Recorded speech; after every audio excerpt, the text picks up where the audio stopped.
Et en même temps des témoignages, en même temps des questions. Parce que hier, il y avait des gens qui avaient des questions. Vous permettez, si vous avez n'importe quelle question, d'accord, relative à tout ce qu'on a vu ici, et ainsi de suite, posez. S'il y a des zones d'ombre dans votre esprit, posez pour qu'on essaie de les nettoyer. D'accord? Allez, je suis à vous. Oui, mon frère. Assieds-toi, mon frère, assieds-toi. Assieds-toi, fils de Dieu vivant. Oui.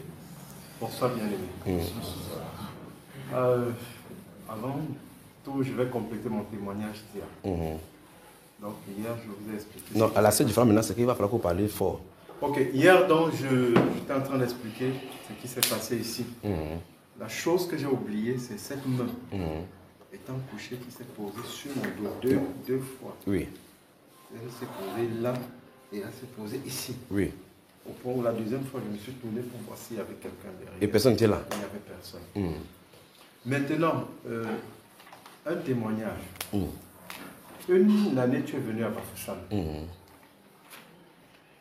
On a fini l'assemblée, tu es sorti. Je t'ai suivi avec mon épouse. Je t'ai dit bonsoir, frère. Tu as dit bonsoir. Je m'apprêtais à te dire ce que je vis pour savoir s'il y a un problème spirituel. Parce que tout ce que je faisais, rien ne donnait. Je m'apprêtais à te dire. Tu m'as plutôt dit, je vois une maison. Tu indiquais notre maison. Ah bon? Oui. Tu indiquais notre maison exactement telle qu'elle est. Applaudissons d'abord pour le Seigneur.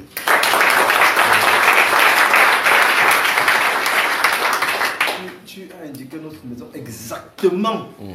Avec un poteau à la véranda, les carreaux concassés. C'est le chenou. Tu dis le frère si. Oui. Il boit la Kajio, c'est quoi? C'est le chenou.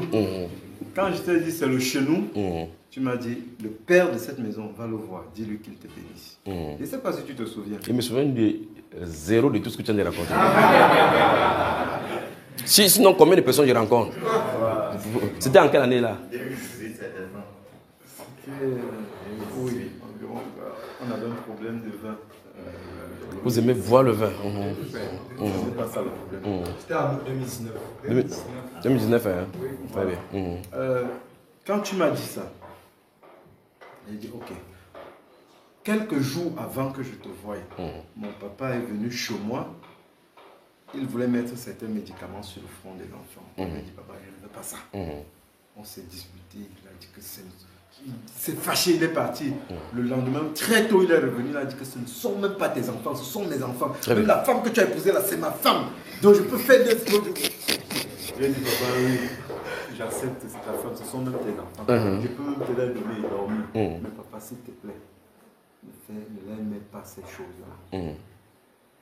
Pour qu'il ne s'irrite pas, parce que la première fois, on s'est un peu irrité. Moi, j'ai aussi haussé le ton. Alors, quand tu m'as dit ça, quand j'ai rentré avec ma femme, j'ai dit que ça, c'est quoi? Je vais encore voir papa Tani. C'est sûr qu'il va faire ces choses qu'il attendait depuis. Papa Tani? Non, mon père, son père. Parce que ça peut se confondre. On a un papa Tani et ici. Mon épouse a fait le pistache. Oui. Elle a préparé le pistache. Un jour, nous sommes allés voir papa. Je suis entré dans sa chambre. On l'a servi. Je lui ai dit, papa, je suis venu te voir. Je voulais te demander quelque chose. Je me l'ai même aidé. Je voulais que tu me bénisses. Il dit, te bénir comment? Je lui dis, papa, c'est seulement pour prononcer les paroles. On dit seulement les bonnes paroles. Les bonnes paroles choisies. Donc tu l'as orienté, qu'il choisit ce qui est bon. Je ne voulais pas qu'il mette les médicaments sur ça. Qu'il mette ces choses là-dessus. Je lui dis que non, c'est parle seulement. Mon père me regarde comme ça, il dit, il a mangé son pistache. Il a dit partez. Nous sommes rentrés.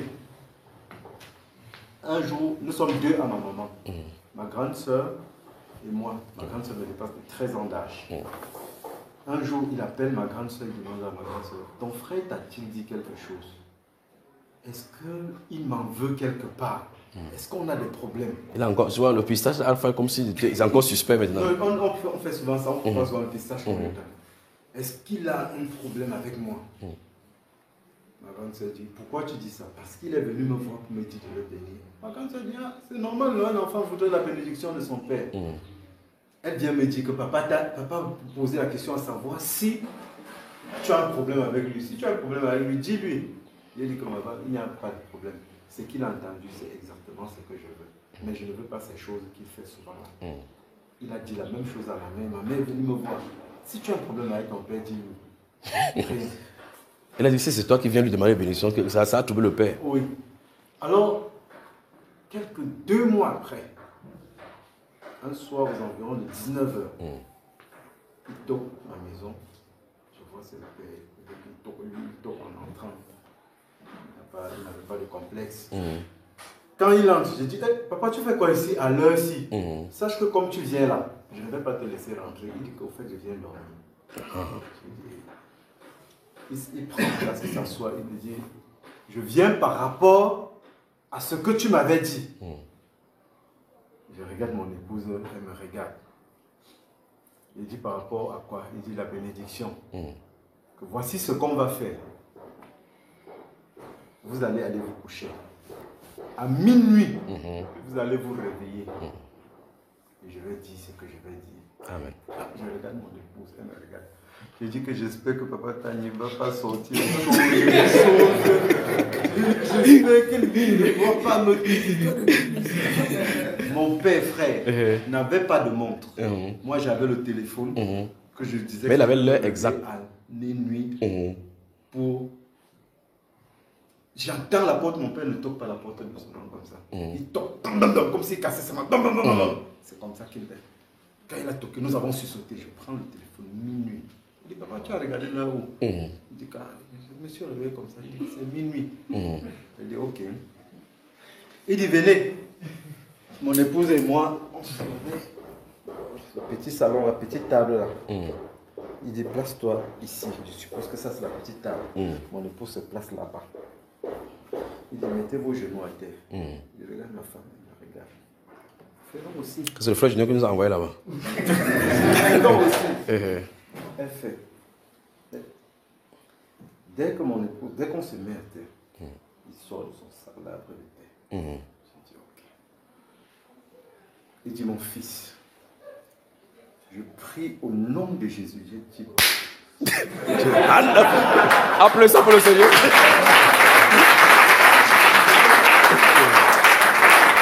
Je supplie au nom de Jésus que tu sois béni. Proclamer les paroles de bénédiction. L'arbre de paix là. Il frottait sur toi. Frotter sur moi, frotter sur mon épouse. Proclamer des paroles de bénédiction. Nous étions là à genoux. Et il finit dit, au nom de Jésus, levez-vous. Amen. Ton père est devenu prédicateur. Je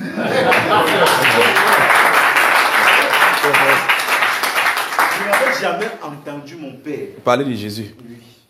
Le père allait, ou bien il allait avec le père me disait toujours que même les pasteurs vont au village faire les traditions. Même ceux-ci, il me disait toujours ça. Il faisait référence sur un pasteur de l'église évangélique qui est son beau.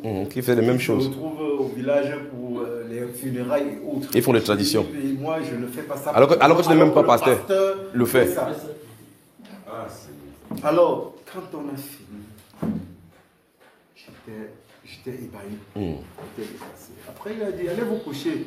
J'ai dit, merci beaucoup, papa. Merci. On est allé encore. Et il m'a laissé ce conseil, frère. Voilà. Je le dis parce que j'ai mal. Je n'ai jamais pu le faire tenir ça. Mon père m'a dit, chaque fois, lève-toi à minuit, tu pries.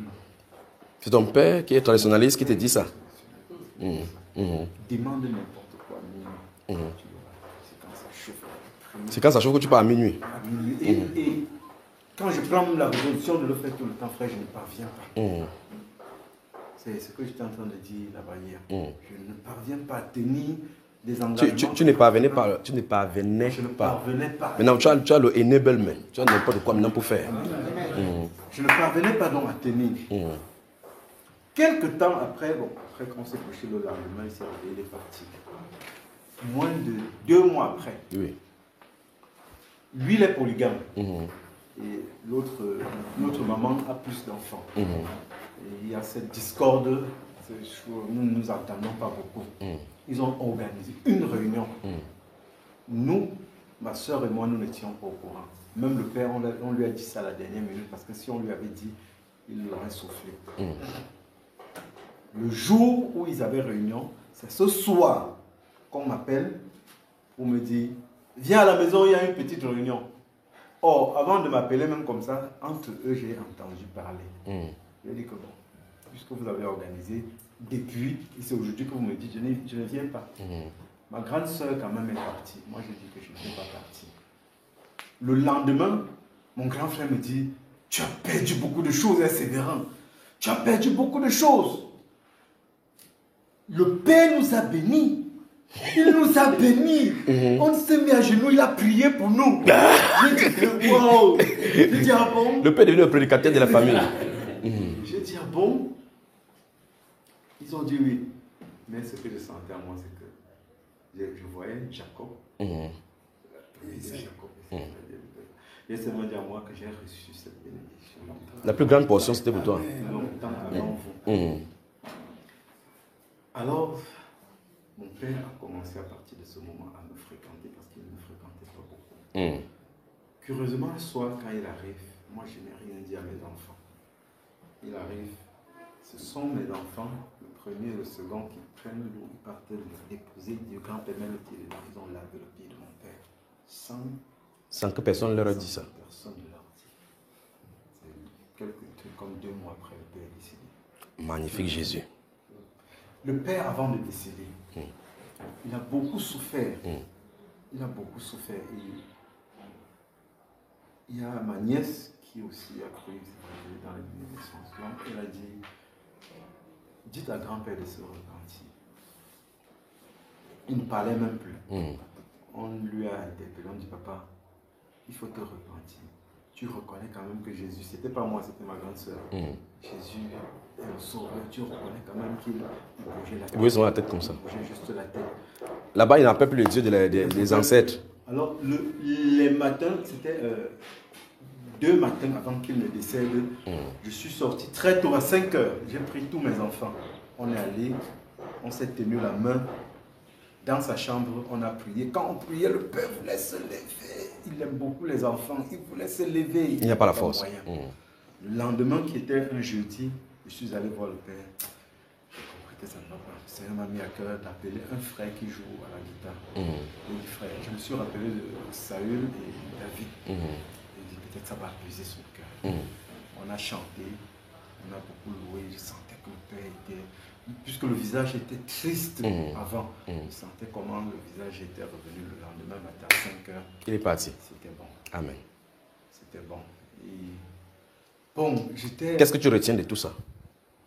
Avant que je n'arrive, j'ai essayé de contacter la sœur grâce au Christ. Je crois que ce n'était pas le moment. Plusieurs fois pour t'en parler parce que j'avais fait exactement ce que tu m'avais dit et ça s'est passé comme le Seigneur l'a voulu.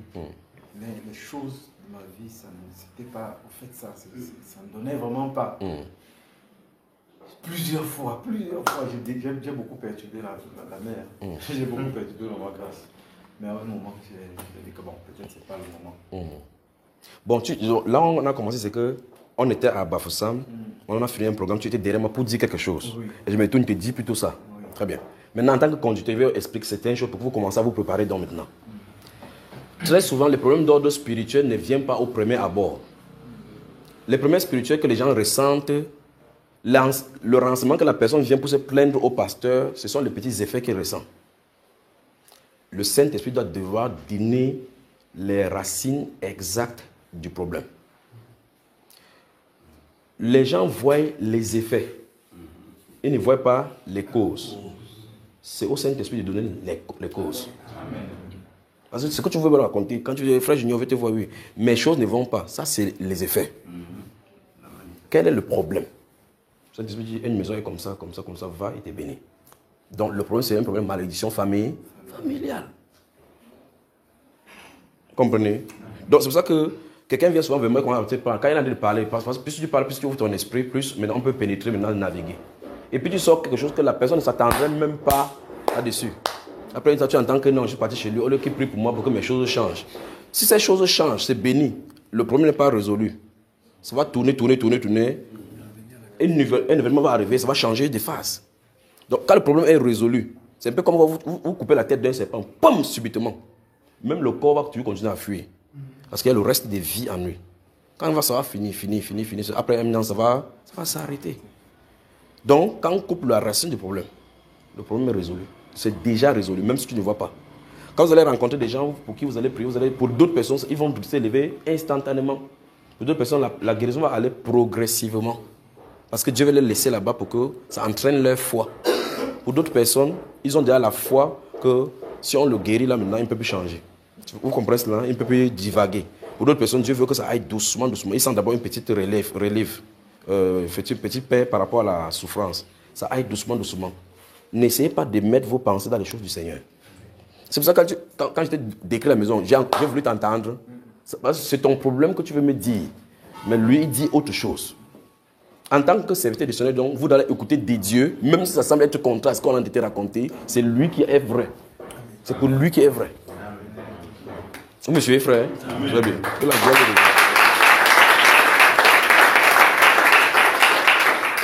Si vous ne comprenez pas ces principes, quelqu'un va venir dire que homme de Dieu, j'ai mal à la tête, tu mets la main sur la tête. Homme de Dieu, j'ai mal au pied, tu mets la main sur le pied. Non, c'est pas comme ça. Là. Quand quelqu'un vient vers vous, c'est pour ça que dans l'intimité, le Saint-Esprit va vous guider dans toutes ces choses-ci. Apprenez à écouter le Saint-Esprit. Quand quelqu'un doit parler, lui il parle. Sa bouche, c'est un sens. Ça parle, ça tape dans tes oreilles qui est un sens. Mais vous avez une autre voix qui ne dépend pas de ça. Vous activez ici. Père, de quoi est-ce qu'il est question? Il est juste tranquille comme ça. Là. Il bavarde. J'ai entendu qu'il passe et réconcilier avec sa soeur. Vous voyez cela? Qu'il passe et réconcilier. C'est un exemple que je viens de prendre. Très bien. Comment va ta soeur? Première réaction, je sens de expliquer mon problème. Il me sort ma soeur. Qu'est-ce que ça? Mais tu as déjà le message. Mais tu ne dis pas directement que va te réconcilier à ta soeur. On commence par le dialogue. Comment va ta soeur? Elle va bien, mais elle dérange. Vous avez un peu la conversation. Ok. Va d'abord te réconcilier avec ta soeur, puis tu viens. Ouais. Et mon problème alors, tu vois, il veut seulement que le problème soit résolu, mais on a déjà donné la solution. J'espère que vous m'avez suivi. Ne manquez jamais d'écouter au Saint-Esprit. Manquez. C'est lui qui a raison. Il aura toujours raison, même si les circonstances semblent dire le contraire. Amen. Est-ce que le frère? Très bien. Donc, c'est pour ça que son écoute est important. Et indispensable. On peut pas, c'est l'œuvre de Dieu. Comment vous allez faire l'œuvre de Dieu sans le Saint-Esprit qui est censé coordonner l'œuvre de Dieu? Que Dieu vous bénisse vraiment. Que Dieu vous bénisse. Donc ne t'inquiète pas maintenant. Tout ça, c'est le passé. Les problèmes sont résolus.